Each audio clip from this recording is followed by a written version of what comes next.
Here's a friendly reminder of why you should always lock your doors no matter what. This disturbing Ring camera footage shows a disheveled woman wearing a white dress wandering through a residential stairway in the middle of the night while holding a knife in her mouth. She paces back and forth, systematically trying apartment doors, stopping at each one to see if it's unlocked. When she realizes they're locked, she bends down and checks under the doormats, clearly searching for hidden spare keys before moving on to the next door. She even stares directly into the camera while moving from door to door, seemingly unaware or unconcerned by how terrifying she looks. Still armed, she walks up the stairs to another floor and continues scanning hallways, before reportedly lingering outside more apartments as the video cuts off. Her appearance, combined with the fact that she was half-dressed and carrying a knife in her mouth, made many people fear that she wasn't simply trespassing, but was potentially on drugs or mentally ill while actively looking for someone to hurt, showing how close a single unlocked door can come to turning into something far worse.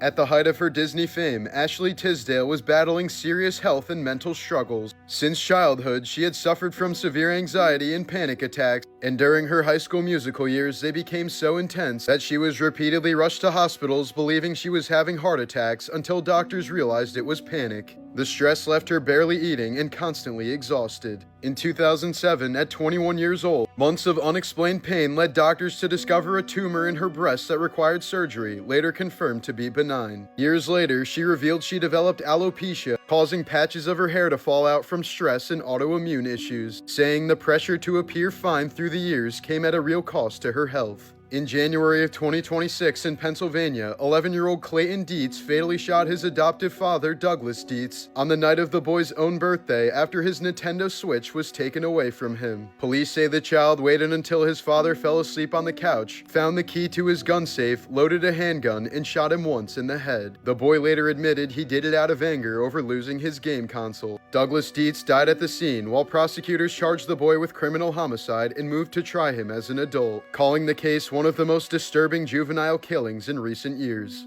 They thought she was just a sweet, innocent grandma, but behind her front door was pure horror. In the 1980s, California woman Dorothia Poente used her Sacramento boarding house as a hunting ground for the vulnerable. She took in the elderly, the homeless, alcoholics, and people with mental illness, those with monthly government checks and no family to worry about them. Once they trusted her, she allegedly drugged them with heavy sedatives, suffocated them in their sleep, and buried them in her backyard like garbage. Tenants began mysteriously disappearing, but Puente kept cashing their social security payments and forging signatures as if they were still alive. Neighbors complained of a foul stench and constant digging in her yard, but police believed her every time she claimed the tenants had simply moved out. In 1988, police finally searched her property and dug up body after body, unearthing 7 decomposing corpses hidden in shallow graves. Even then, Puente was so calm and grandmotherly that officers let her step outside to get coffee, and she fled the state. After a nationwide manhunt, she was caught and eventually linked to at least 9 murders, though many believe the real number was far higher. This was the moment skydiving student Christopher Jones suddenly went unconscious during what was supposed to be a routine training skydive in 2014. At around 9,000 feet, his body stiffened and began violently seizing in freefall, his head snapping back as he lost all control, tumbling through the air with no ability to deploy his parachute. Realizing what was happening, instructor Sheldon McFarland chased him down midair, fighting the wind and closing the distance with mere seconds to spare. McFarland eventually managed to grab Jones, stabilize his limp body, and pull his ripcord just in time, preventing a horrific fall that would have instantly been fatal. If you're a bad person who's afraid of heights, here's a sneak peek of what hell looks like. During a sudden storm at Six Flags Mexico in August of 2024, riders on the Sky Screamer swing ride found themselves trapped nearly 250 feet in the air as heavy rain and strong winds moved in. Instead of descending, the ride's automatic safety systems activated and locked the chairs in place, leaving passengers suspended high above the park with their legs dangling as powerful storms intensified around them. For roughly 10 minutes, riders were forced to remain exposed to the storm with no control over the situation, unsure of what would happen next or if the ride would be struck by lightning. Eventually, the ride was safely lowered once conditions stabilized and no physical injuries were reported. At just 8 years old, future UFC champion Ronda Rousey lived through a nightmare most fans never hear about. Her father, Ron Rousey, suffered a brutal sledding accident that shattered his back and left doctors warning him that he would slowly lose all mobility, develop a deadly blood disorder, and die in agonizing decline. Unable to face a future of paralysis and hopelessness, he made a devastating decision. He drove out alone one night and took his own life, leaving his wife and daughters behind. Ronda has said the trauma never left her, and that her rage, toughness, and kill or be killed mentality in the cage were born from that loss. In 2014, a Ryanair flight issued 3 warnings telling passengers not to eat nuts because a 4-year-old girl on board had a life-threatening nut allergy. One passenger ignored them, opened a packet of nuts anyway, and the girl almost immediately went into anaphylactic shock. Her tongue swelled, she turned blue, and briefly lost consciousness as crew scrambled to inject adrenaline and prepare for an emergency landing, all because one idiotic passenger couldn't resist a snack. The girl barely survived, and the airline banned the selfish passenger for 2 years. A terminally ill boy who loved horror movies found real comfort when a Jason Voorhees cosplayer visited him, giving him a rare moment of joy during some of his darkest days and proving that villains can be heroes too. After being knocked unconscious by a car, disabled British Navy veteran Alan Parton was saved by his service dog Endel. Without commands, Endel dragged him into the recovery position, retrieved his phone from under the vehicle, covered him with a blanket, and ran to a nearby hospital to get help. Endel later received the PDSA Gold Medal for animal bravery. Matthew Stanford Robinson was born in 1988 in Salt Lake City, Utah. At birth, he suffered a severe lack of oxygen that left him blind, mostly paralyzed, and expected to live for only a few hours. But miraculously, he lived 10.5 years, passing in February of 1999. In his memory, his father designed a unique headstone that shows Matthew rising out of his wheelchair with his arm reaching upward, a tribute to his spirit and a symbol of hope and freedom to those with disabilities.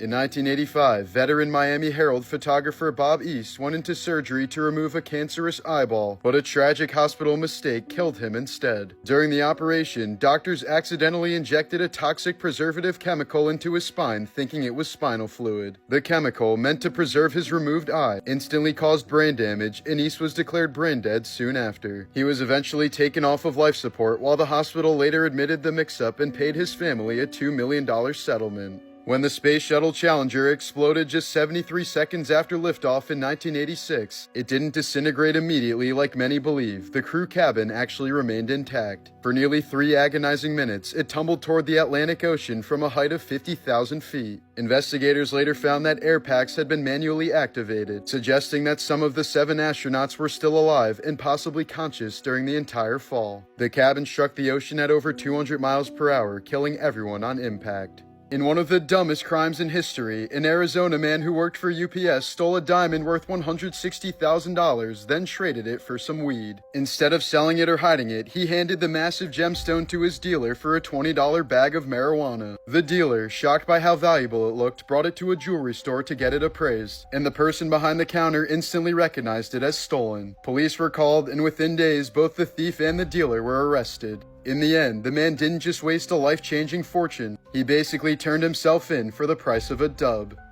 On the other hand, in 1968 Japan, a man pulled off one of the most brilliant heists in history without the use of a single weapon. Disguised as a motorcycle cop, he pulled over a bank vehicle carrying over $10 million in cash and claimed it was rigged to explode. To make it believable, he lit a flare underneath the car and yelled for the employees to run. They bolted in fear as he calmly got in, drove off with all the cash, and vanished. Despite the largest manhunt Japan had ever seen, interviewing over 100,000 people, neither the thief nor the money has ever been found.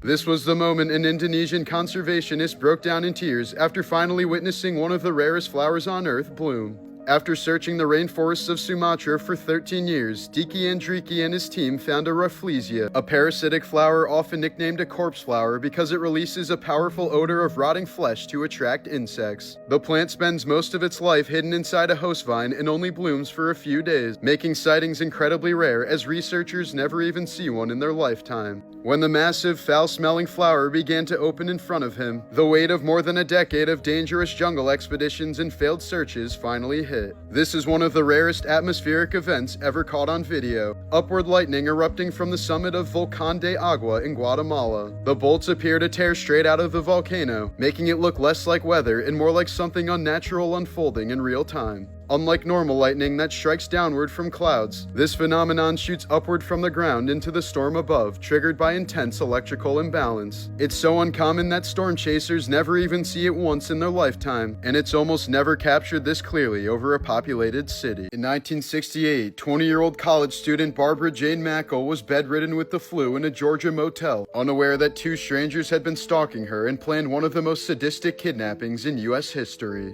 At 4 a.m., there was a knock at the door. A man dressed as a police officer stood outside with a badge, claiming Barbara's boyfriend had been in a serious car accident and was asking for her. But it was a calculated lie. The kidnappers had researched her personal life, knew her boyfriend's name, and used emotional manipulation to get her mother to open the door. The second they stepped inside, the disguise dropped. The man pulled a gun. His female accomplice used chloroform on her mother, and Barbara was tackled to the ground. As they tied her up and dragged her away, they said that if she screamed or fought back, they would kill her boyfriend. Sick, terrified, and believing her silence was the only way to protect him, Barbara didn't resist as they shoved her into a car and drove deep into the woods. There, the kidnappers revealed something even more twisted. They had built a custom coffin for Barbara, just 6 feet long, 2 feet wide, and 3 feet high, equipped with a dim light, a fan, and water laced with sedatives to keep her weak and compliant. Before sealing the lid, they snapped a Polaroid of her trapped inside, holding a sign that said kidnapped, then buried her alive under the dirt. Alone with the flu in total darkness, Barbara could barely move as the fan buzzed weakly. Insects crawled across her skin, and she prayed that the air wouldn't run out. The kidnappers then contacted her father, Robert F. Mackle, a millionaire real estate tycoon, and demanded $500,000 in cash, one of the largest ransom demands in U.S. history. Despite FBI warnings, her father personally paid the ransom, driving the money himself while federal agents hid in his trunk. But after they took the cash, the kidnappers ran off without revealing where she was buried, leaving the FBI racing to locate a hidden grave in miles of forest while Barbara was slowly suffocating underground. For 83 agonizing hours, she lay buried alive, hallucinating from fear and sedatives. At one point, rainwater began leaking into the coffin and she was prepared to drown. When the FBI finally captured the kidnapper and forced him to talk, agents dug frantically through the dirt until they heard faint knocking from below. They ripped the lid open, and a trembling, dirt-covered Barbara whispered, "You're the most beautiful sight I've ever seen." Her kidnapper, Gary Christ, was sentenced to life but paroled after just 10 years, became a doctor, and was later arrested again for smuggling drugs.